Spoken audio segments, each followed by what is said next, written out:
Welcome back, Geordies. Today we're going to be going through Bruno and Tripps' fitness, comments that Eddie Howe made in his press conference regarding Anthony Gordon, Nick Pope and Aaron Ramsdale, interest for Will Osula from Frankfurt and Stuttgart, the comments that Stephan Borson has made on TalkSport claiming that Newcastle have a massive amount of headroom due to the Isak sale and can spend big in the January transfer window, and David Hopkinson auditing Newcastle Football Club.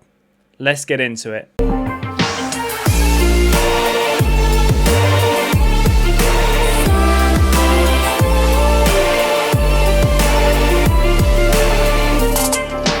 So, Geordies, we'll start off with on the pitch and work our way off the pitch. So Bruno has been missing from training yesterday. It's not reported that he's fit and available, but knowing what Bruno's like, I imagine he will want to play in this Champions League game. I can't imagine him wanting to miss this game, especially as captain. But I do feel from our side we have to start resting players that aren't fit and resting players that aren't sharp. So there's a bit of me that says I think we should bench Bruno tonight, even if he's available. Maybe bench him and bring him on. It's come out reportedly that Kieran Trippier is fit and available for tonight's game. So it'll be interesting to see whether Tripps comes straight back in or whether we stick with Emil Kraft for tonight. And then moving on to comments from Eddie Howe in his press conference. Now, Eddie's press conference I thought was really good. It's the first time Eddie's really criticised the players and criticised as a whole that the performance wasn't good enough against West Ham. And the first comment that I'd probably like to start with is Gordon. And Eddie made the comment that Gordon is performing in the Champions League but not in the Premier League. And I really like this comment because this puts a bit of pressure on Anthony Gordon. The stat I'd heard, I think, is Anthony Gordon hasn't scored in 21 Premier League games all the way back to last season and hasn't assisted in 19 Premier League games, which when you look at him for club and country, Gordon's doing it for England. And he's doing it in the Champions League. So there's something wrong here. I think Anthony Gordon gets away with a lot of criticism. I watched True Geordie's podcast the other day, and he was saying he thinks Anthony Gordon is one of the most overrated players in the Premier League. I don't think he's probably as overrated as people say he is, but I would say he doesn't get the criticism that a lot of other players would get when they're not performing. So I do feel Anthony Gordon really needs to address this situation. Now, the other comment was around Nick Pope and Aaron Ramsdale, and Eddie was asked whether he thought Aaron Ramsdale had done enough to come into the starting lineup. And Eddie's comments were that Ramsdale's performed really well in the few games that he's played, and that Nick Pope has had a couple of blips, a couple of key blips in games. But he still trusts Pope. Now, interestingly, it's come out in the media that a lot of the media are reporting that Ramsdale is in their predicted lineup and will start tonight ahead of Pope. Now, I've been calling for Aaron Ramsdale to start more games. And I do really think it's a case of when Nick Pope slips up, Aaron Ramsdale is there and he's waiting. And the way that Aaron Ramsdale offers us something completely different as a goalkeeper for distribution, I really think we need to utilise this. And for me, I would say, even if it's not tonight, I would like to see Aaron Ramsdale in the sticks against Brentford.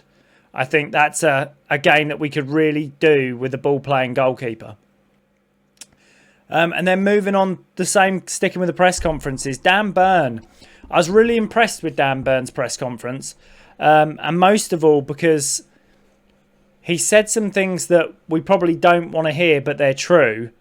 And I'm glad that he's been honest enough to say them, which Dan Burn's comments were, there are certain players in the squad that may give you a 9 out of 10 performance, but it won't be every game. But they will be up for Champions League games. They will be up for tonight's game. And they really need to start doing this in their bread and butter in the Premier League. And I'm really hoping that Dan Burn has the courage and leadership to say this in the dressing room, because some of these players need a rude awakening, and being told that a one-off, playing in the Champions League and scoring a goal means fuck all if you're not doing it in the Premier League. So, our bread and butter is to get back in that Champions League for next season. And while we haven't started well, there's every opportunity for us to kick on and do this. So hopefully this will, this little West Ham blip will be a shake-up for the rest of the club. And in other news, interest in Will Osula from Frankfurt and Stuttgart. Now, I found this really interesting because Frankfurt were interested originally, and Stuttgart have joined the race in trying to sign Will Osula, and I'm assuming this is for the January window. And what I found most interesting was the fact that Frankfurt sold Ekitike and Stuttgart sold Voltmada, and they're both of them looking at profiles of players. They believe Will Osula is the answer. So there's part of me that says Will Osula, let him go once Johan Wissa's fit and bring in a replacement. And there's part of me that says maybe offer this as a loan option, because both those clubs have brought on young, talented players in the last 3 or 4 seasons and sold on for big money. And Will Osula, just getting the game time and being in a different setup, may be able to learn his trade better at Frankfurt and Stuttgart than he would at Newcastle. So, and on the interest of transfers, Stephan Borson has claimed that Newcastle have a massive headroom due to the sale of Isak for this January window or even for next summer. And he's predicting and forecasting that Newcastle could spend as much as we did in the summer window, around £250 million if we wanted to. Now, I would certainly say there's something to be said for us addressing key areas in the squad. And personally, for me, left back would be a big one. I think we need to move Dan Burn out of playing at left back if Lewis Hall isn't fit and have some sort of cover. But at the same time, I think there's other players that we could upgrade on. And I think this is something that needs to be assessed, evaluated and judged fairly over the course of 6 months to a year. I think we'd be rash to bring in other players aside from a left back in the January window, and only because I think we might make rash decisions and buy players that we don't need because other players haven't quite settled quickly enough. So, and then on to the off the pitch stuff. Hopkinson auditing.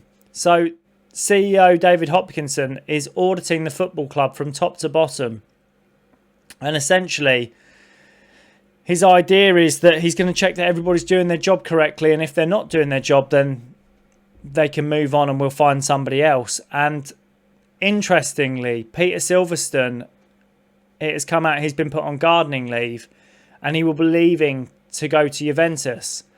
Now, Peter Silverston, he gets some credit for the fact we brought Adidas in, and I don't know how much of that was Peter Silverston and how much of that really was Amanda Staveley because of what we saw in the documentaries.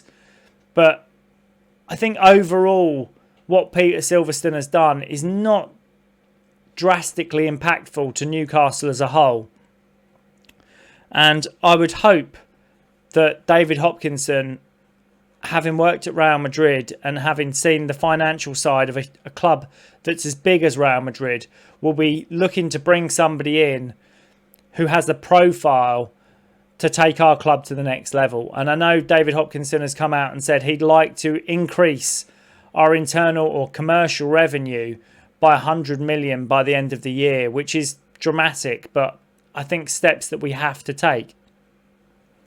And then last of all, our pre-game music. So Newcastle have released a statement about our pre-game music, and it's a request from the players and staff that Local Hero isn't to be played right before kickoff and is to be played before the players come out onto the pitch, and that Blade and Races will replace our pre-game kickoff song. Now, this is interesting because I think we want to stick to our heritage. We want to stick to the values of Newcastle United. But do we stick to tradition, or do we change it up? And this is one that I think there's a lot of fan debate around, because we'd like to see players come out hungry, full of desire and pumped up for a game. And do these songs offer that momentum before we start a match? So if you've liked the content, guys, I'm going to ask, please give me a thumbs up, get involved. Let me know who you think should start tonight. Do you think it should be Popes or Trips?